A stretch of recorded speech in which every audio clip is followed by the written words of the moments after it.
Kukosa sapoti ya watu wa karibu, marafiki na jamii ni moja ya changamoto ambazo zinaweza kumkatisha tamaa mfanyabiashara na mtu anayepambana kufikia malengo yake. Mafanikio hayategemei idadi ya watu wanaokuunga mkono. Mafanikio yanategemea imani ulionayo juu ya uwezo wako, maamuzi yako na hatua unazochukua kila siku. Badala ya kukata tamaa unapokosa sapoti, ni muhimu kujifunza namna ya kujijenga, kujihamasisha na kuendelea mbele kwa kutumia nguvu zako na mtazamo wako wa ndani. Kuna hatua muhimu unazoweza kuchukua unapokosa support. Hatua ya kwanza, usikate tamaa. Kwenye biashara, sio kila mtu atakuunga mkono mwanzoni. Watu wengine huanza kukuamini wanapoona matokeo mazuri ya kitu unachokifanya. Kukosa support haimaanishi ndoto yako haiwezekani. Endelea kufanya kazi kwa bidii licha ya changamoto unazozipitia. Wafanyabiashara wengi waliofanikiwa walikataliwa na kupuuzwa kabla ya kufanikiwa. Kila hatua unayopiga mbele ni uwekezaji wa mafanikio yako ya baadaye. Ukikataa kukata tamaa,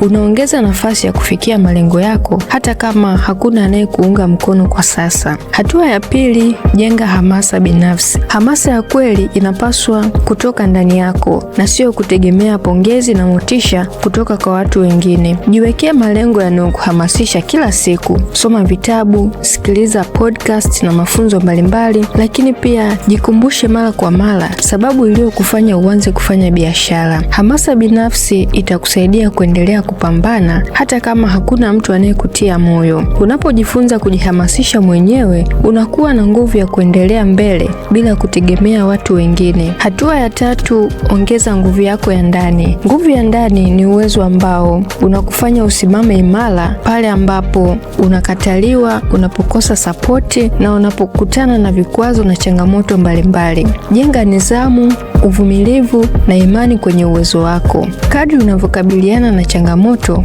bila kukata tamaa, ndivyo unavyozidi kuwa imara kiakili na kimtazamo pia. Mtu mwenye nguvu ya ndani haangushwi kirahisi na mazingira aliyonayo na maoni ya watu wengine. Hatua ya nne, anza wewe mwenyewe. Watu wengi huwa wanasubiri msaada, mtaji na ushirikiano kabla ya kuanza, na hali hii huwa inawachelewesha kupata maendeleo yao binafsi. Tumia rasilimali ulizonazo. Anza kidogo, jifunze na endelea kufanya maboresho taratibu. Mara nyingi hatua ya kwanza ndiyo huwa inavutia sapoti kutoka kwa watu wengine. Ukianza mwenyewe, unaonyesha uthubutu na kujenga msingi wa mafanikio badala ya kusubiri mazingira yabadilike. Hatua ya tano, jitoe kwenye kuwa tegemezi. Kutegemea sana watu wengine kunaweza kuzuia ukuaji wa biashara na maendeleo yako binafsi. Jifunze kufanya maamuzi, kutatua matatizo na kubeba majukumu yako mwenyewe. Kadri unapokuwa huru kwenye fikra na matendo, ndivyo unavyoongeza uwezo wako wa kufanikiwa. Kujitegemea kunakupa uhuru wa kuchukua hatua kwa haraka na kujenga mafanikio yanayotokana na juhudi zako mwenyewe. Kukosa support sio mwisho wa safari yako ya biashara. Ukiamua kutokata tamaa, ukajenga hamasa binafsi,